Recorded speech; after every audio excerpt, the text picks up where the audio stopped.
Pantheon Breakfast Week 25, look, PPL is here. My favorite time of year. Blood, sweat, and tears dripping all over the gear. Yeah, NFL is back, so is PPL. Let the game get started. Time to see who will prevail. Yeah, the wait is over. Yeah, it's time for fantasy. It's time to draft to build a team that's capable to win the ring. As the GAFF attack back to back and try to get him free. He's chilling on the throne where everybody wants to be. Yeah, we all want the money. Everybody pay the fee. For me, I'm trying to win it just to brag about my team. Everybody wants to read, but it ain't easy to achieve it. But believe it when I say it, feels so good when you receive it. Yeah, PPL is back, PPL, the league is whack. You can say I'm talking smack, now I'm only speaking fact. Every week we got the live show, each year we got a nice flow. The others they can see us like they're playing with their eyes closed. PPL we ride, PPL we live, PPL we high, we the best you can't deny. Welcome to the live show, life be like the sideshow. You know and I know that PPL's a war zone, 100-yard battlefield, helmets as a battle shield. PPL we're back for real, time to draft and make a deal. Alpha versus Omega, battle with the fantasy, a game of intelligence, sacrifice and strategy.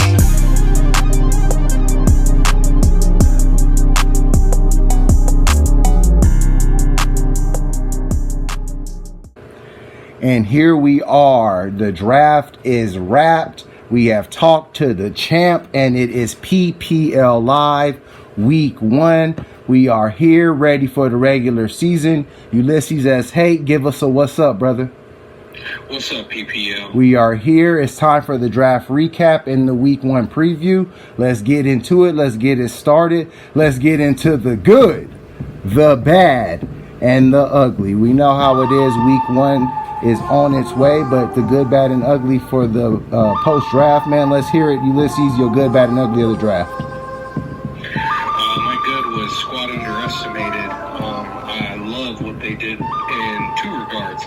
Love the keeper stock. I think that they turned out one of the most solid lineups. I love the Bo Nix pick. Okay. Going with Travis Hunter, getting the two-way star. I mean, again, I think that they got a lot of quality. I love the Dak Prescott pick as insurance to Bo Nix. The only real head-scratcher that I had within this draft was Justin Fields with the last pick. But, I mean, at that point, I mean, I don't know. The board is clear. But, I mean, by that point, Squad had a solid team and is primed to make a run in the Alpha Conference. Right, they are the defending Alpha Conference champions. They stuck amongst the top of the PPL, and as we saw with the post-draft rankings, they are the number 1 team going into the regular season. So a pretty strong pick for your good to start the season off with their post-draft recap, man. Who's your bad? My bad is only for the boss, man. Oh. Which is unfortunate. I mean, I like the keeper class. I mean, I think that they have solid keepers. And then they started picking, and I got confused. Why they went James Conner when Hampton's available? Why they went that way when Brian Thomas Jr. is available? I don't know. When T-Mac's available? I don't know. Henderson? Yeah. I don't know. And, again, Calvin Ridley, I mean, solid guy, but he's old. He ain't going to be a franchise player playing with a rookie quarterback who should do big things. The TJ Hawkinson pick totally had scratching. You have Travis Kelce. You can get an insurance tight end much later in this draft. I just wasn't thrilled by it. I mean, if I'm being honest, there's just nothing about this squad that's really exciting to me. Yeah. They went Chiefs head coach. It's just nothing to write home about. I think that only for the boss put themselves in a pretty big hole to start the season. Oh, wow. Couldn't disagree with that one, man. Only for the boss looked a little complacent with that second overall pick. Thought they could have delivered a little bit more with that. And what's your ugly? I mean, ended the season ugly, started the season ugly. It's going to be KILLA Kev. I love the new name. More of the same. Let's go with that.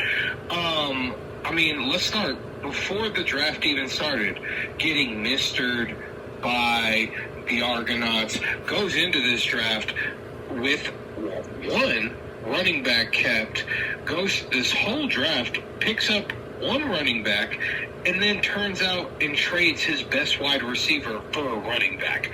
I don't know what KILLA Kev's doing, but I mean, hey, you know, he's holding down the 10th spot in my mind. Okay. Yeah, KILLA Kev, their metrics were pretty low according to the rankings. They did rank 10th to start the regular season. Did have a strong couple of keepers, but yeah, mismanagement in the draft ended up costing them big.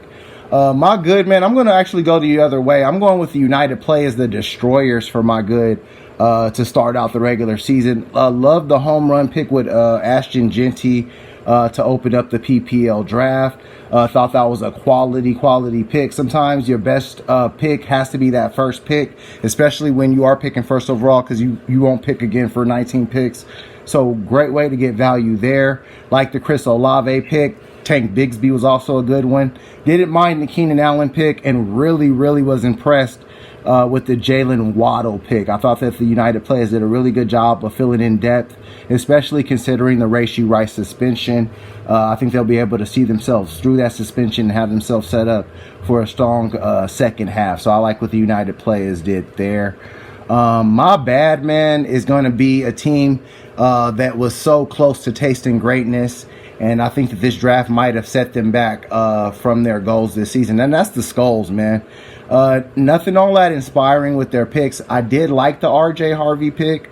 Thought that was okay. Thought that was good. But I thought that they started chasing that rookie running back Love when they went after our boy Caleb Johnson with their wraparound pick. Thought they could have got a little bit stronger at wide receiver there.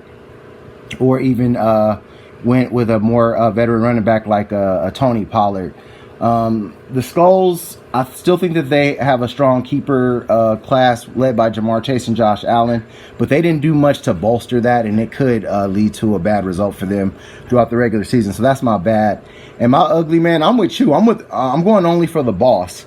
I felt like their number 2 overall pick was a symptom of an overall illness, and that illness is discrimination against players who are in the AFC West. I don't understand it. I think they need to integrate their team. They're so staunch against teams that are in the West that aren't the Kansas City Chiefs that I think that is making them cut off their nose to spite their face, and it could blow up on them in this regular season. I disagree. I didn't think their keeper class was all that strong. And Patrick Mahomes and Travis Kelce's best statistical days are probably behind them. And the boss, I don't think, is doing much to alleviate that. So that was my ugly. But, hey, with that being said, prove us wrong. Because once the draft wraps up, was past its prologue, and the PPL draft is prologue, it is now time to get into the present. And we start with our first matchup in our inter-conference matchup of the week. A big one to start out the regular season. The United players had a great draft. Can they do even better by starting the season off 1-0? Big interconference matchup here as they start off against the Argonauts. Alpha versus Omega. The United players taking on the Argonauts. Ulysses, tell me what you think. I don't like the Destroyers at all. Oh, wow. I mean, good draft and all. I mean, it's not hard when you're sitting in that number 1 spot to get a guy like Genty. You look up and down. I mean, again, there's the middle of this guy's roster, which is strong. Derrick Henry, Ashton Genty, he's got bangers at running back. Everywhere else, I'm not so sure. I mean, George Pickens, new to Dallas, but, I mean, he's got personality issues, and I'm curious how he's going to do on the field with CD. Colson Loveland, again, a lot of potential. We haven't seen it yet. He's rolling 2 Chicago guys on Monday night, a Lions team that doesn't have the same offensive firepower, and a Bills Monday night matchup that's going to be difficult. On the other side, I mean, the Argos did nothing but shore up in the offseason, draft well, have made trades, the new Joe Burrow look. I just think that they've got too much going on, and I think that the Argos win this comfortably, 125 to the UP's 108. All right, man. I think I'm going to have to agree with you here. I think the Argonauts do get this one, but I like what the United players got cooking here. Derrick Henry in a Sunday night game against the Buffalo team who has a very hard time stopping him. Ashton Genty gets a very, very, I wouldn't say a great matchup, but it's a matchup that I think that he can show us what he can do. And I really like the George Pickens pickup along with T. Higgins to kind of offset Joe Burrow's potential. But in the end, when I look at it, I agree with you. The Argonauts did a lot of work this offseason to remake that lineup, and it looks pretty formidable.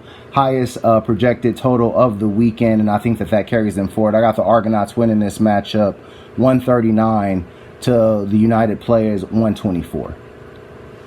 And moving on to our next matchup, we go into our first conference matchup of the season. Big one in the Alpha Conference as the Alpha Conference champions. You're good to start off the regular season. Go into battle to start the season against your ugly. We got Squad Underestimated taking on KILLA Kev. All right, man. Big one here in the Alpha Conference for KILLA Kev. He can slay a giant here and get his season off to a good start. And maybe put a little egg on your face. Ulysses, what you think of this one? KILLA Kev, Squad Underestimated. I've got Squad in a lock of the week performance. Of course. No egg. You said it, good versus ugly. And I mean, it shows right now. You just traded your best wide receiver, Nico Collins, for A-Chain, and A-Chain may not even play this weekend. Okay. This guy's making questionable plays. He does not have the same offensive firepower as Squad, and it's going to be on full display week one. So KILLA Kev better settle in, better start making some better choices, okay, or it's going to be a long season. I've got Squad winning this one handedly, 122 to KILLA Kev's 83. Oh, wow. I see what you mean here. I think Squad Underestimated should open the season with a very, very impressive showing based on the lineup that they have. But I'm not sleeping on KILLA Kev just yet. I like the Brian Thomas Jr. pick in the draft. I think that he's going to be a very good complement to Mike Evans and Jackson Smith and Jigba. And I think Josh Jacobs goes really good with Devon Achane, who I think is probably going to end up playing to open the season. Where I'm worried about KILLA Kev is at quarterback. CJ Stroud, I thought that they could have done a lot better picking a quarterback. Baker Mayfield was laying out there for a long time. Dak Prescott was also a guy that they could have gotten. And I thought that was a position that they needed to upgrade that they did. And I think that's what's going to end up biting them in the end with Squad Underestimated. They shored it up. I think quarterback was what had Squad struggling a lot last year, and I think was what held them back from ultimately winning the championship. So to shore that up with a guy like Bo Nix who can get it done with his arm and his legs was a great pickup for Squad Underestimated. That Lions coach can be a little bit tricky, and I think that the Giants are going to be a tricky play against that Commanders defense.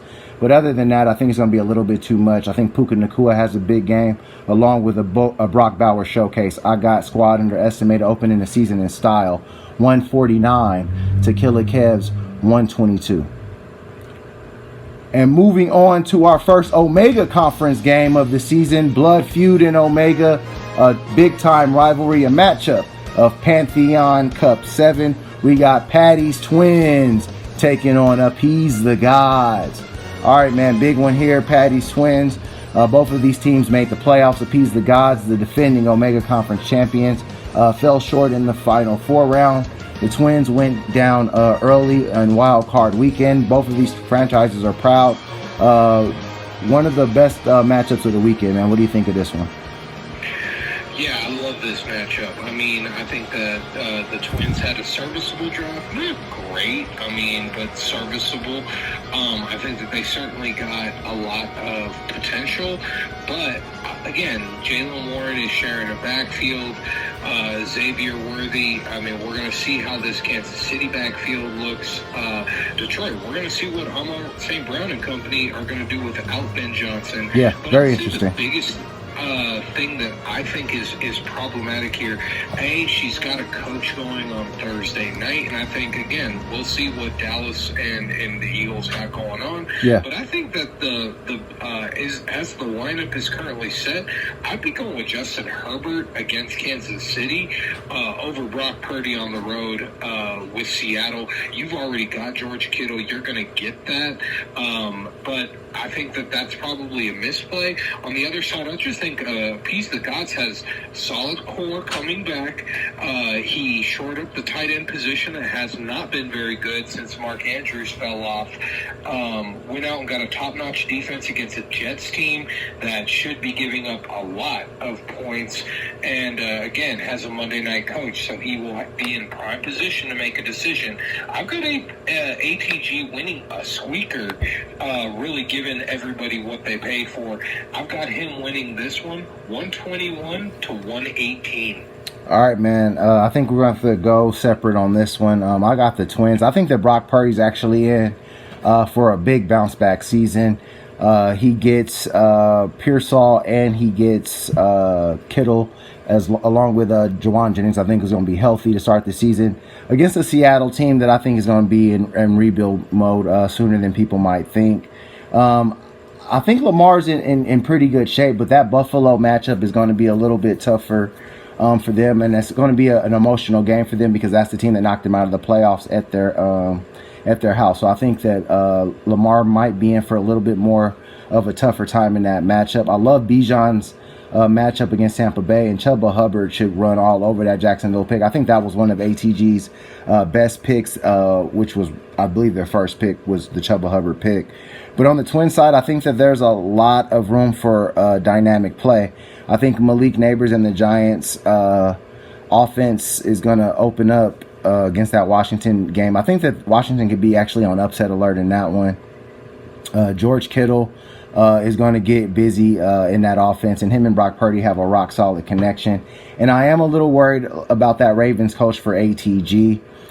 Dallas could make it hard on the Eagles, but I like the Eagles at home to open that game up. And I think it's just going to be a little bit tougher for ATG to get things going in the opening matchup. I got Patty's Twins actually getting by in this one, 124 to ATG's 121. And moving on to our next matchup, we go into an Alpha Conference matchup of teams trying to figure out their identity for the 2025 season. We got I Need About Trey Fitty taking on Only for the Boss.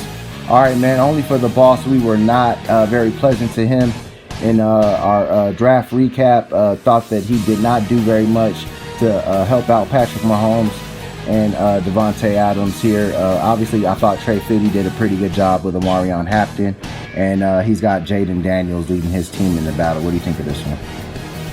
Yeah, I mean, I think we both, got out our feelings out Only for the Boss, and I think it carries into this week one matchup. I mean, obviously going Chief heavy. It's just the supporting cast just doesn't have the type of fireworks that I think he's going to require. When I look at I Need About Trey Fitty, you mentioned it. Jaden Daniels, I like the Hampton pick, but again, I think that he also has, again, Marvin Harrison Jr. coming back, this new look Atlanta team. He got Tony Pollard. Right. I mean, again, he's early going no coach, but there's still plenty of options for him, and based on where that Chiefs game is played, he'll have some options later on. I think I Need About Trey Fitty is in for a good start to the season. Okay. I think it starts with a matchup against Only for the Boss, who again needs to really figure out who their identity is, and do some things before this window closes. That championship run is looking a little bit in the rearview mirror. Okay. I've got I Need About Trey Fitty going 115 to Only for the Boss's 106. All right, man. I think I'm with you on this one, man. I really like what Trey Fitty did in the offseason. Nothing splashy, nothing spectacular. They just went about their business of keeping their team largely intact. I like their receiving core. I think Drake London and Marvin Harrison Jr. is actually pretty underrated. Thought they could have did a little bit more at tight end. Wasn't so sure about the Kyle Pitts Sr. keep. Thought they could have actually kept James Conner and still got Amarion Hampton and been in great shape. But either way, I think they're still in good shape to start the season. Really like what they are going to do with Tony Pollard. I thought that he was a sneaky good pick. And I like the Rome Odunze pick. I thought that their draft was pretty strong. Now, only on the Boss on their side, they're dependent on the Chiefs to continue to be what they have been. And I think that I think that the league is salivating to get at them after that Super Bowl. I know that the Chiefs have bounced back after a Super Bowl loss before, but that other loss just didn't feel like this loss. I think that there's a bigger target on their back as opposed to them having the target on everybody else. And it might start with an upset loss against a Charger team that is more than capable of handing them an L, and I think that that's also going to extend to Trey Fiddy handing an L. Omarion Hampton can play a huge role for Trey Fiddy in more ways than one, and maybe he is the catalyst for an upset. I got Trey Fiddy getting this one, 119 to only for the Bosses 110. And moving on to our prestige matchup of the week, a rematch of last year's Pantheon Cup and All Omega Special, a big one between two very talented teams with very talented quarterbacks. We got Josh Allen and the Skulls taking on the GAFF Attack and the champion Jalen Hurts. All right, man, big one here. Jalen Hurts, a championship quarterback in every way, shape, and form, leading the GAFF Attack, the two-time defending champions, in their quest for a three-peat as they start off against the Skulls, the team that they took the title from last year, man. What do you think of this one? Yeah, I mean, not often do I think that we're going to see a championship rematch so soon be decided so decisively. Okay. I'm with you. I mean, I was not in love with the Skulls and what they did in the draft. As I'm looking at this running back by committee option, until Joe Mixon comes in, there's really nobody who's shining for me. Okay. Jamar Chase is obviously a stud. So's Josh Allen and McConkey. Outside of that, I'm not really loving much else. When I look at the other side, the GAFF is returning studs. I mean, Jalen Hurts to A.J. Brown should pay dividends. He's got CeeDee Lamb. I mean, the GAFF could come out on Thursday night with damn near 100-point performance. Right. And I think that he leads the way. I love his Bengals coach pick. I like the Broncos going against a rookie quarterback. I think that the GAFF leaves no doubt this week and hits our first 140-plus point performance. Okay. I've got him going 143 to the Skulls 111. Oh, wow, man. You got a big blowout to open our prestige matchups of the week. I see where you're going. I understand exactly what you're saying. But I think the Skulls have room to make noise, and I'm going to give a couple of good reasons why. I'm a believer right now in what I think that the New York Giants are going to be able to do on opening day. I think Tyrone Tracy has room to have a solid performance that many might not expect and may shock the GAFF a little bit. R.J. Harvey, we don't know what the backfield in Denver is going to look like, so that's a coin flip there. But what we do know is that Josh Allen and Jamar Chase are capable of giving him 80 points between those two alone. And, I mean, that can carry the day. That carried him to the Pantheon Cup last year. Will it carry him in that matchup? I just don't know. I'm giving the Skulls a little bit of a chance. But at the end of the day, I'm looking at Jahmyr Gibbs. I'm looking at Bucky Irvin. I'm looking at CeeDee Lamb. And I'm looking at Kenneth Walker, who I think is going to have a big game against San Francisco. That Denver defense against a rookie quarterback making his first career start at Mile High is going to be a very tough matchup. I'm not as sold. I just don't like the Bengals early in the season. But I'm also not sold on the Commanders either. I told you what I thought the New York Giants can do. At the end of the day, I think that the GAFF Attack has a little bit more firepower. He talked about it yesterday. Tyler Warren is a guy who he's hoping can be matchup proof, and I think he can because the Colts don't have much else going on offense, and he's a stud that they picked very high in the draft. And I think the GAFF is going to reap the benefits of that. At the end of the day, I think that the prestige matchup of the week goes the same way as Pantheon Cup 16, a victory for the GAFF Attack to open up defense of their Pantheon Cup title. I got the GAFF Attack getting this one 132 to the Skulls 128. Alrighty, PPLers, thanks for our first opening week of the 2025 season. I'm pumped, I'm happy, and excited to be back. I hope you guys enjoyed. Ulysses S. Hate signing off with your boy. Hope you guys have a great weekend. Enjoy the football week, and we'll be back for week 2. Like, comment, subscribe, and may the odds be ever in your favor.